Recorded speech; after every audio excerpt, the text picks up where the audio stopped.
Welcome everyone to the first inaugural podcast with the Mentor Nebraska Youth Advisory Board. I am so excited to be here with three of our Youth Advisory Board members in Safari in order to discuss everything about mentoring mindset and how adults can show up better for young people. So before we get started, I would love for our Youth Advisory Board members who are here to introduce themselves. I'll go ahead and start with Imagine. Everyone, my name is Imagine Spencer. It's Imagine, like the word imagine. I'm a junior at Duchesne Academy. My life sort of revolves around civic and scholastic engagement, so I'm super excited to be a member of the very first and best inaugural Youth Advisory Board for Minter, Nebraska. I love it. Thank you, Imagine. Yeah. Angie, I'll go ahead and have you go next. Hello, everyone. My name is Angie DeOrta. I'm a junior at Grand Island Senior High, and I'm so excited to be. Thank you, Angie. Hello, my name is Zuri Gomez. I'm from Grenan, and I go to Grenan Senior High as well.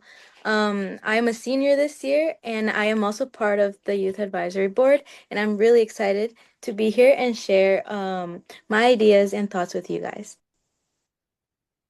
Thank you, Zuri. And the one and only Mr. Onyx. Hi, everyone. My name is Safari Onyx. I am a health profession student at Metropolitan Community College. I'm also a community healthcare worker with UNMC and the youth well-being strategist for Mentor, Nebraska. Yes.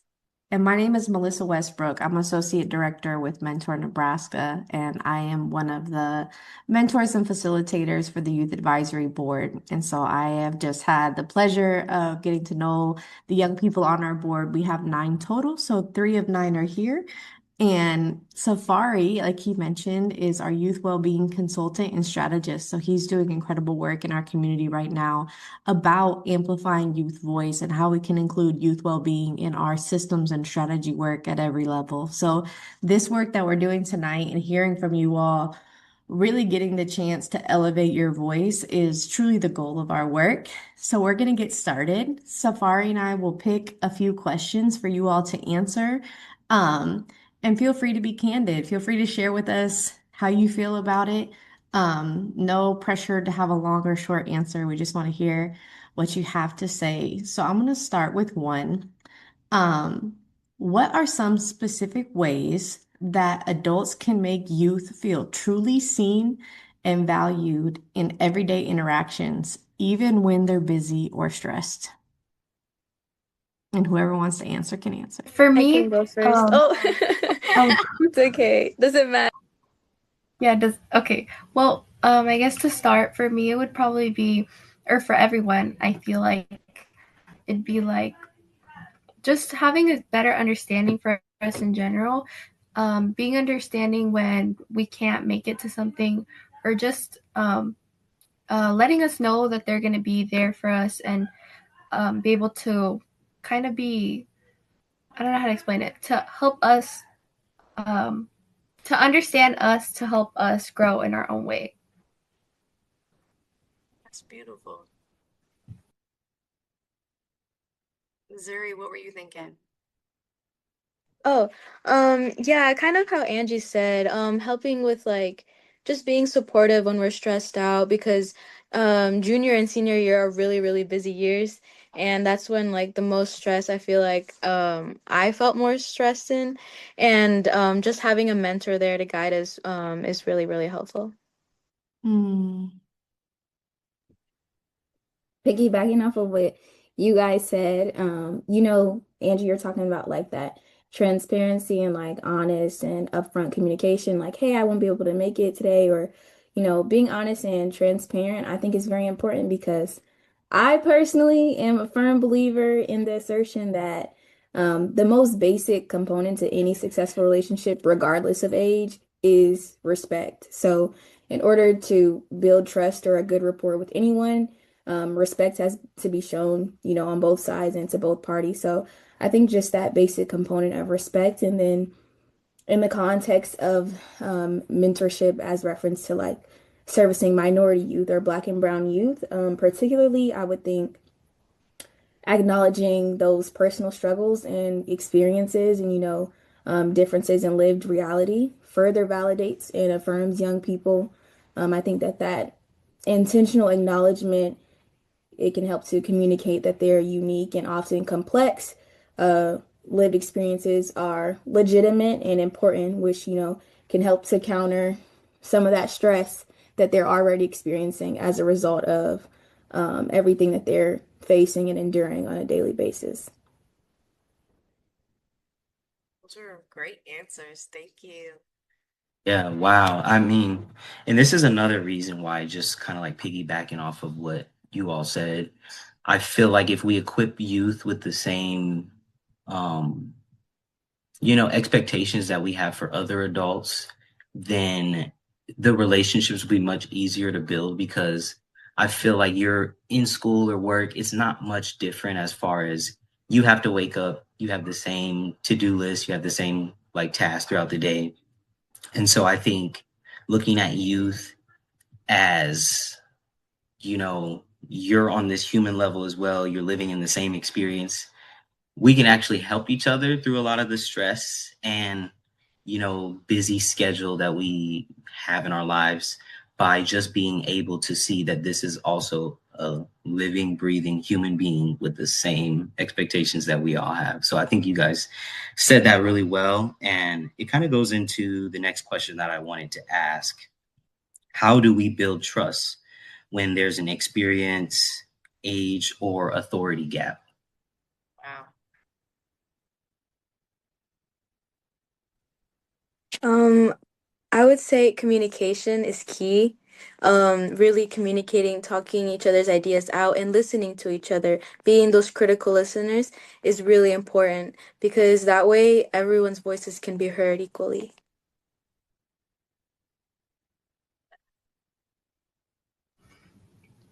Okay, I totally agree with you, Zuri, because for me, communication has always been like the most important thing.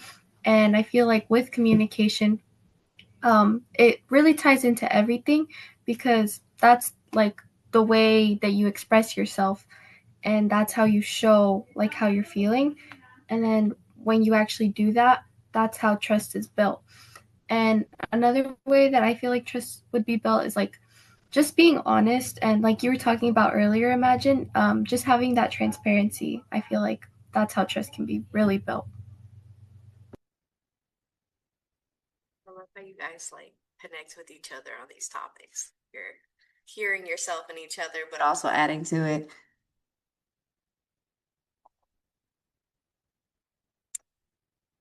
Love it. No, and I agree with you. I think, that communication is so also in the conversation you all just had, there's an issue with the adultism of believing that because I've been here longer or I know more. And granted, yes, we do know a lot as adults. There's different life experiences, but that doesn't mean you all are not still shaping your experiences or they're not valid or you don't deserve the same level of respect and communication. You know what I mean? Like you also deserve to be treated in a way that we're acknowledging your stress, that we're acknowledging what you have going on, that we're acknowledging your mental well-being. Um, you know, stress is stress, regardless of age. Struggle is struggle, experiences are experiences. So thank you for lifting that up and really sharing it. Uh, this question I mentioned earlier, I was excited to ask because I feel like it's a great question. I'm actually going to start with a different one, but what is one lesson that you had to learn the hard way that you wished a mentor in your life would have taught you? I'll start with this question. So honestly, for the sake of transparency, keeping it on theme, there is a lot of things that I wish I would have learned sooner or that I wish I had would have listened to perhaps my parents, and their attempts at warning me. Mhm. Anyway, I think that the utmost lesson that I had to learn the hard way that I really wish a mentor would have taught me is the importance of carefully selecting the people you surround yourself with and the environments that you occupy. And of course, like all things, my mom tried to tell me this, tried to instill this in me, um, as did many other adults in my life. But as is often the case with parents and those kind of parental figures, it kind of goes Mhm. in one ear and out the other, which I think just further emphasizes the real necessity for like a mentor and like an objective third party that we don't view as a like a tyrannical figure or a Yeah. parental Yeah. figure, you know. So, you know, I kind of didn't truly hear the lesson until I lived it myself. So I do wish that a mentor perhaps had sort of hammered home how essential it is to find spaces that genuinely celebrate your gifts and talents as opposed to tolerating them, and to surround Mhm. yourself with people who do the same. I think I spent a lot of time around people who I've since realized are like sort of energy vampires. Mm. And you know, people who seek to like just gain and take and detract from you, which has proved a huge drain on my emotional and mental health and success. And so I think the real Absolutely. takeaway is, you know, the company you keep directly impacts your energy and growth. So you have to be vigilant about protecting your space and prioritizing those who know and respect your worth. Like Melissa always says, protecting your peace. So I do wish I had a mentor to teach me that hard lesson. Thank you. I have a follow-up question, but I would love to hear from the girls, their thoughts on it too before I ask it. Um, So I would say something I wish a mentor would have taught me would be the importance of my involvement in the community. I Mm. really involved myself in the community through like programs I had in school and like when there was volunteering opportunities, but I wish I would have known how special it feels and how important it is beforehand. That way, like I would have made maybe a greater impact or would have had a longer time within organizations in my community and helping out more. Oh, girl, you got time. You got tons of time. I love that though. That's beautiful. Thank you. Well, for me, I it kind of I agree with Imagine and Zuri, like both of those I really like resonate with, but um for me it would be like a lesson that I wish I would have learned. Let me think of how to phrase this. It would be like to use my voice because I feel Mm. like I used to be really shy and um I didn't like my parents would always tell me like you need to speak out, you need to actually share how you're feeling cuz we're not going to be able to help you if you don't actually let us know what's wrong or what you're dealing with because I would just keep it all to myself. And until like one day like I finally like exploded cuz Oh, that's what happens when you bottle up everything. no. And I feel like that's when I learned that I need to actually do something, actually express how I'm feeling and express like my thoughts and everything. Mm. And I actually had someone in my life tell me who was like a third party, like a mentor for me. He told me that my voice, that I need to use my voice to be heard, otherwise the world isn't going to hear me. And when I heard that, I was like, I should have listened. Like Mm. that's when I was like, okay, like I wish I had someone on the outside tell me this before I actually had to deal with everything, like process all those emotions all at once instead of dealing with them when they were happening. Yeah, something piggybacking off that. I'm first generation, so a lot of things I don't know, and just having a mentor there is really, really important when it comes to what I'm thinking of in a career or my journey in high school and even my journey in middle school. Like I would have appreciated a lot more a mentor who would have had that experience beforehand. And you see, that's what I'm trying to do right now and just trying to like spread the word out to as many as I can. And I find that really important. I can't wait for you to be someone's mentor. All of you, you will, when the time comes, you probably are already in ways you don't even realize. Thank you for sharing those. Imagine when you said something, I thought about it because I've definitely been there. We've all been there. What, I don't even know how to ask this the right way. How can someone share advice with a young person that will land well. Because I think there's a lot of people watching this that's like, I did tell them that, or like I tried, or, and it's not, I don't think it's always about what they say. I think there's other things that go into that. So I was just curious, like, if how could have someone gotten to you at that time, whether it was a couple years Absolutely. ago or what, just curious. Absolutely. So this is a bit contradictory, but it's the truth. So I have to share it. Um, in my personal observations and experience, I think that advice is best received when it's sought by the receiver. Unsolicited advice is almost always met with like dismay, or it's just not received in the way that the person dishing it out hopes for it to be received. I also think that unsolicited advice can sort of like undermine a young person's sense of competence and independence. So I think that instead of operating from the stance of being like the boss or the savior, instead for mentors to sort of serve as like a knowledgeable consultant.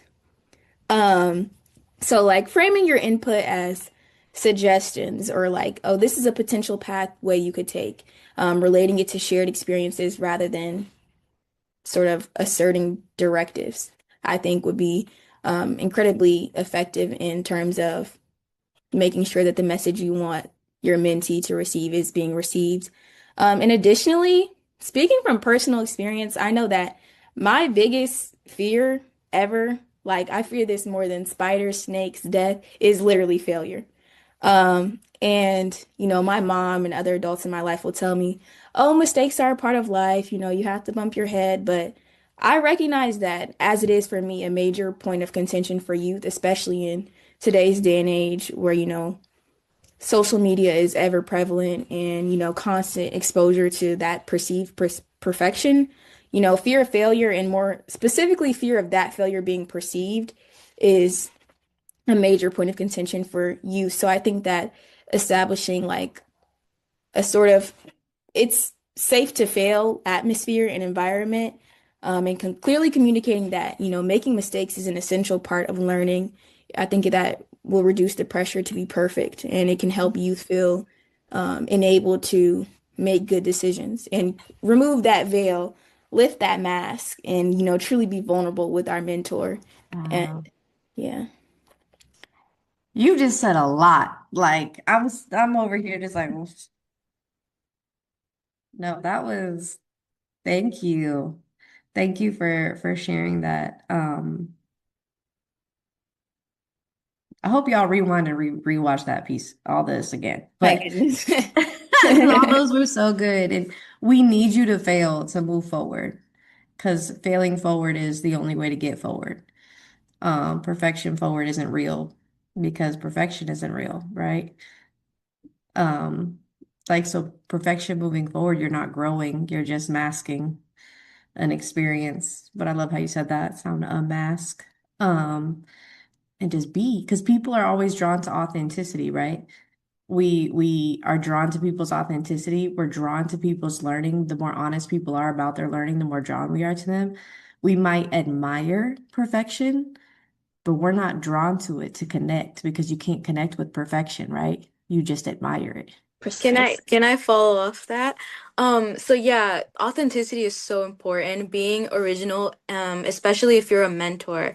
I feel like the best way of advice would be through kindness. If there's no kindness with those words that you're trying to tell someone, there may not be that action that follows it. So kindness and authenticity is so important. Being that original, true you, and therefore spreading that authenticity is like gives them like a source of comfort, makes them feel comforted and makes them feel happy and therefore a lot more what you could say um like be able to open up more and just successfully be able to communicate with them as well, mentor and mentee.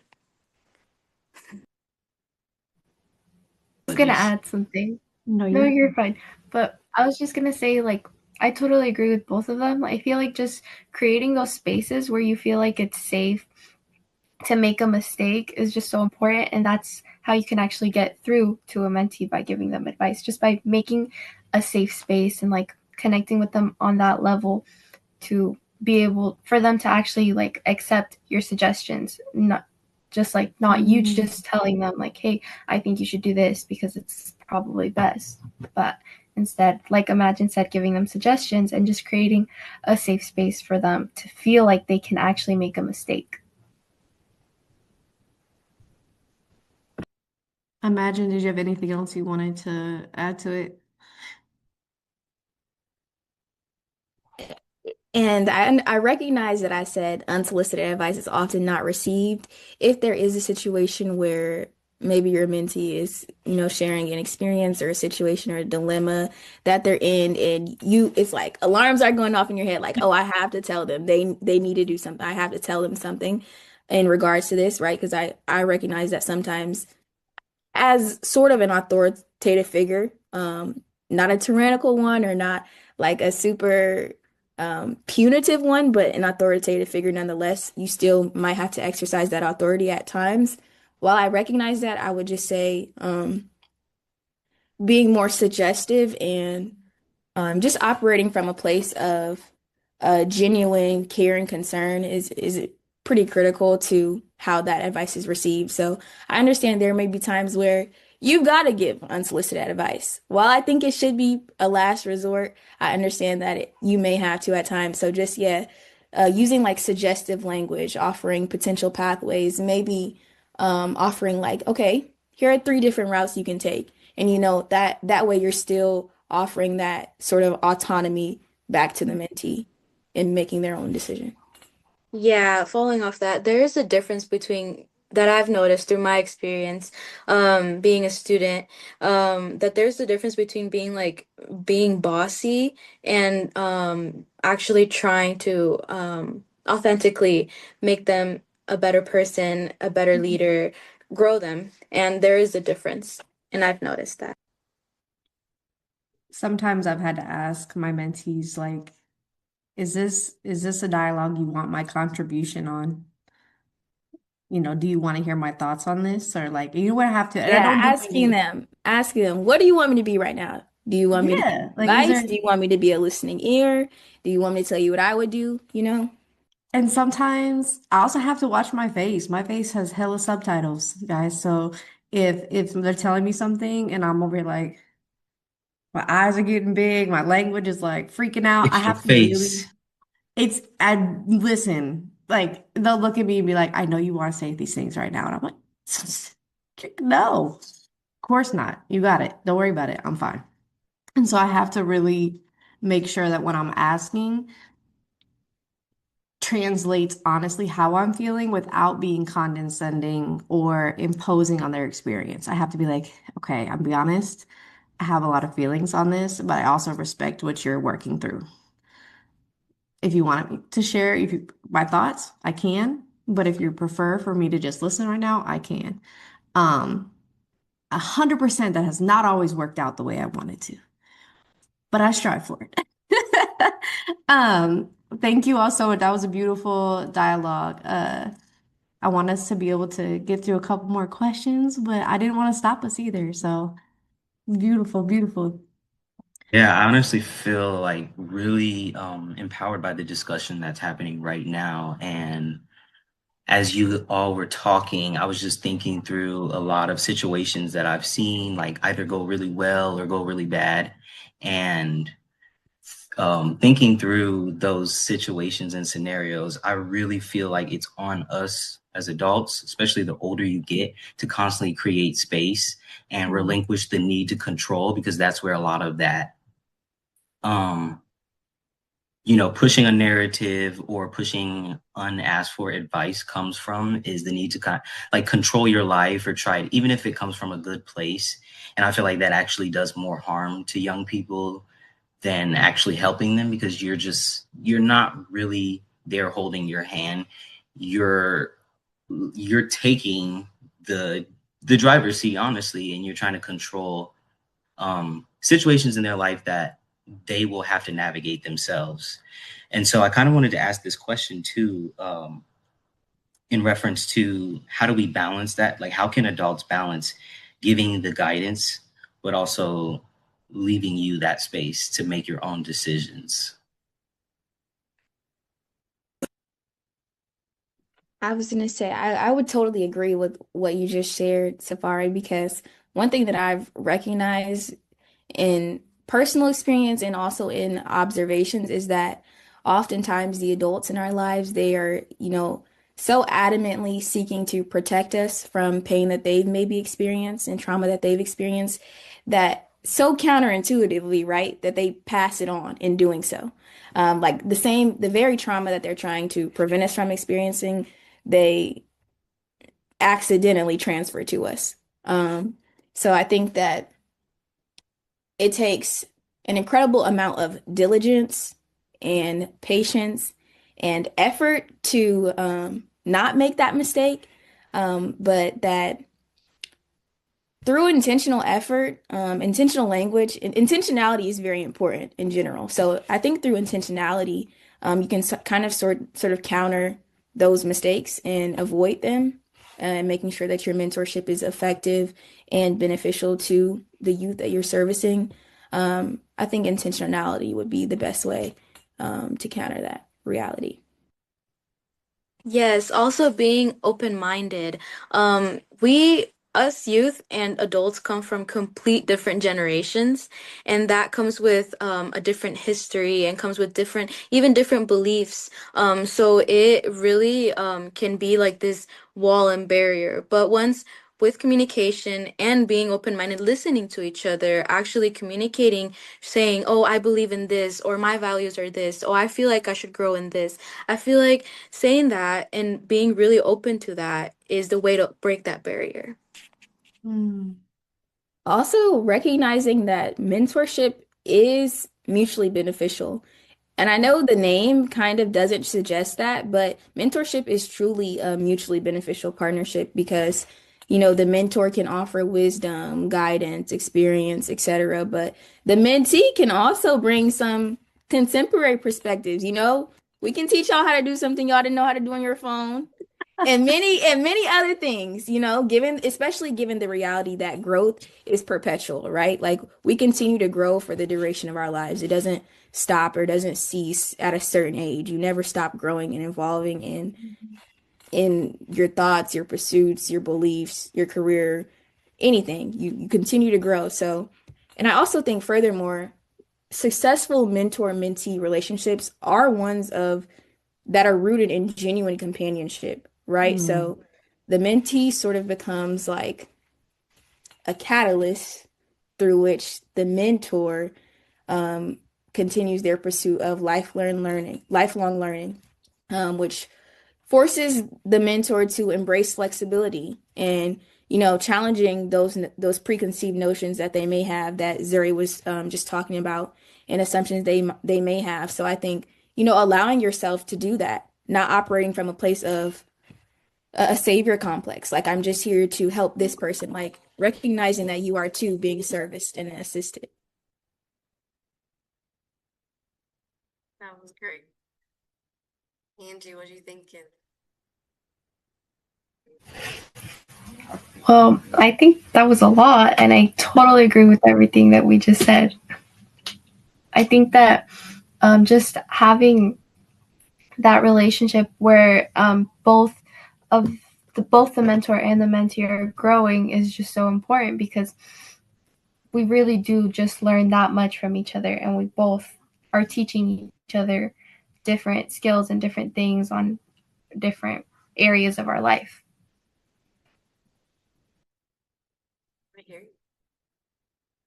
Yeah, because I was also gonna say like I've seen even some people my age when like I'm not that much older than you all, maybe about a decade, and I've seen people like my age say kind of like the rhetoric, and I feel like it's pushed on TV and entertainment to have like this separation between like these different age gaps where like the older adults are annoyed at young people for being in spaces, taking up space, and it's like half the time they're not even doing anything.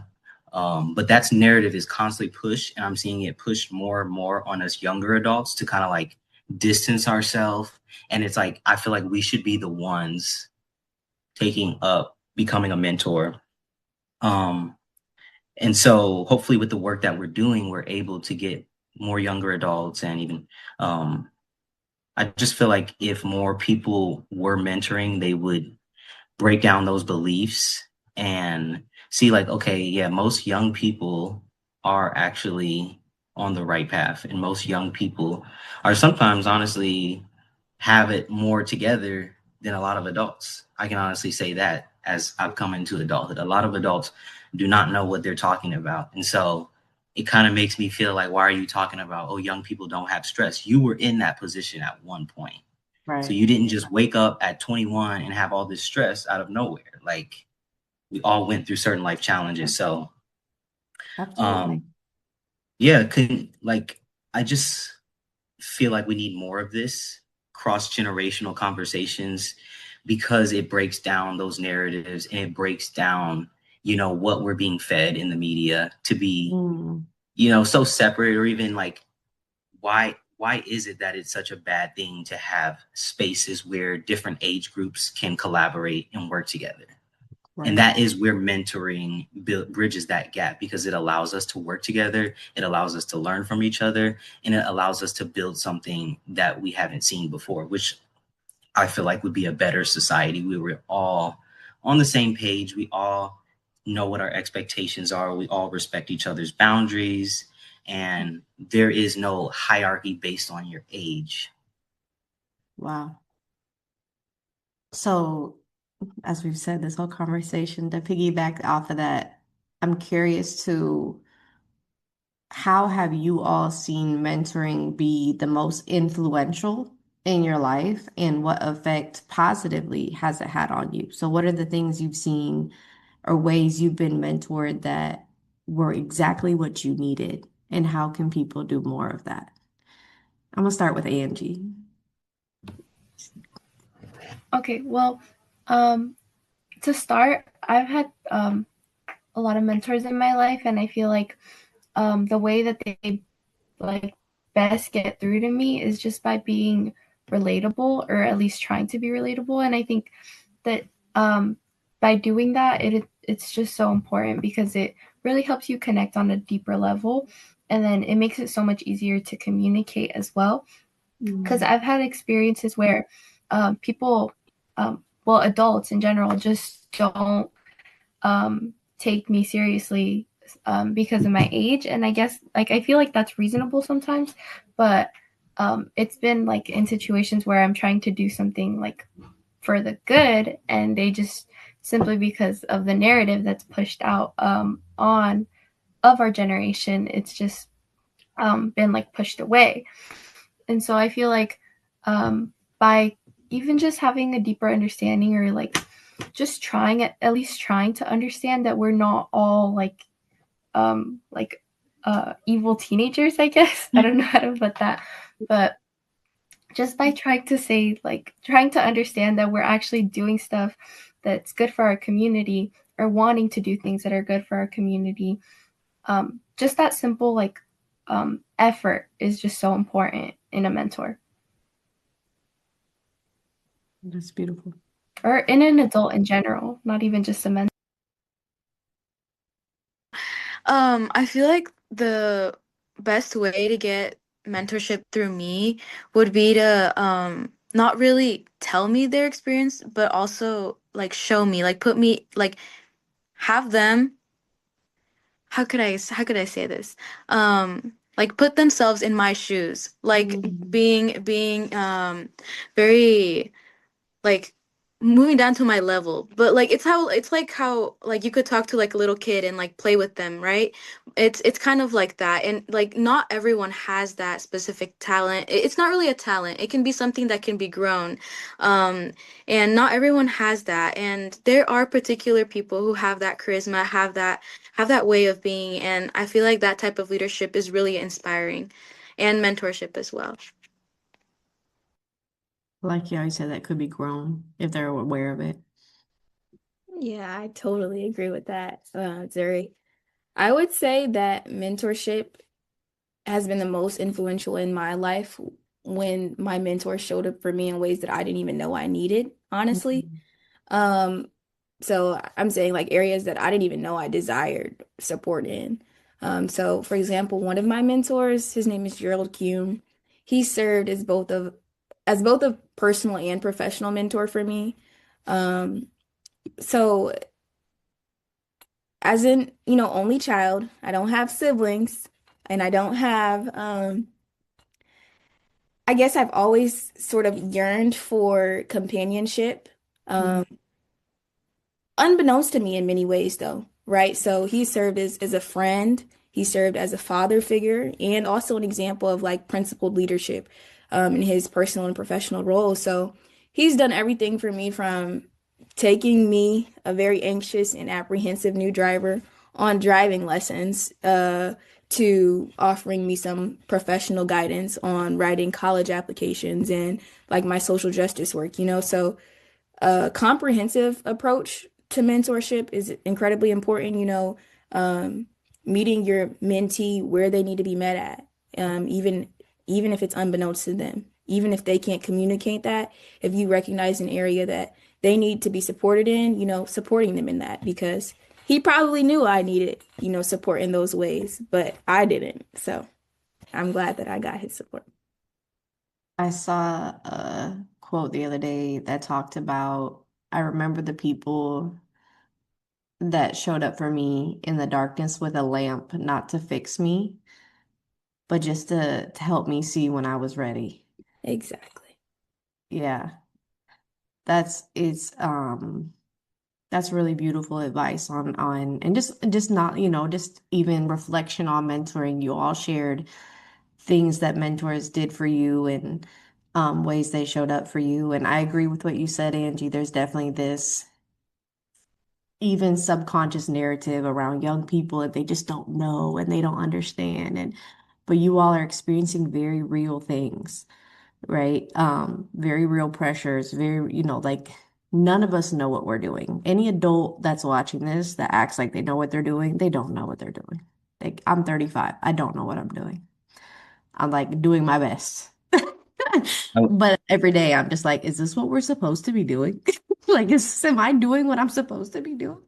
Um, I wanted to add in from a biological standpoint too, just on the health side of things, youth, their brain is not fully developed. So I feel like they, if anything, have more leeway to make mistakes in certain, decisions that may not match up because you're learning how to understand, you're growing those skills. So in that case, I've always felt like we should have way more empathy for Mhm. all the stress and just being literally thrusted into this world that doesn't really make sense half the time.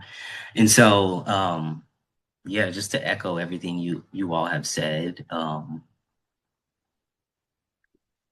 So I I guess, picture. go ahead. Oh, you're good. I just picture a society where there's a lot more empathy towards young people. Mhm. And we have the power to break down those narratives. We definitely have. And as you all are growing up in the society, as you start to take on roles, and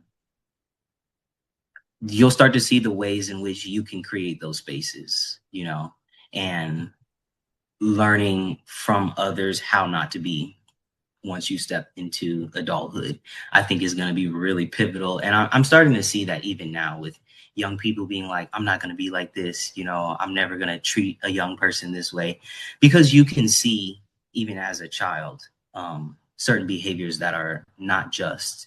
And I think it's something that's starting to change, but it's something that we need to have more honest conversations about. And honestly, adults need to be more accountable for the things that have happened. Even if you're not a perpetrator of it, I think it's good, like how you said, I don't know what's going on, to be accountable and just be honest about that. I feel like that's all young people are asking us to do, is to not sit up here and act like you know everything and treat them as they know, as if they know nothing.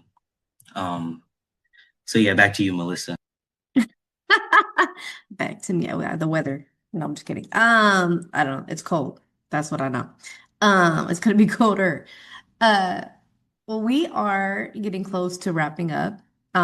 So instead of asking a final question, I want to give each of you an opportunity to really speak your truth with a final piece of advice for every person who might be watching this. Maybe they are a mentor, maybe they're looking for a mentor, maybe they're thinking about their kids. I don't know. But if you had to give a piece of advice on how adults can really show up for young people better, and I know you said a lot of that already, so you might be a little redundant, but if you had one piece that you could just say, like, this is it for me, guys, what would you say? And maybe you're talking to someone who should have done it for you. Okay, I'm gonna start.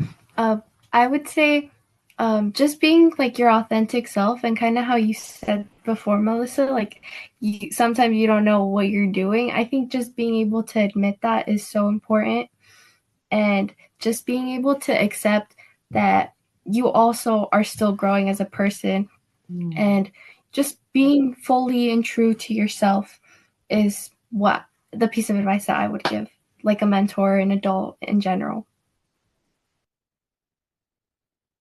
Thank you.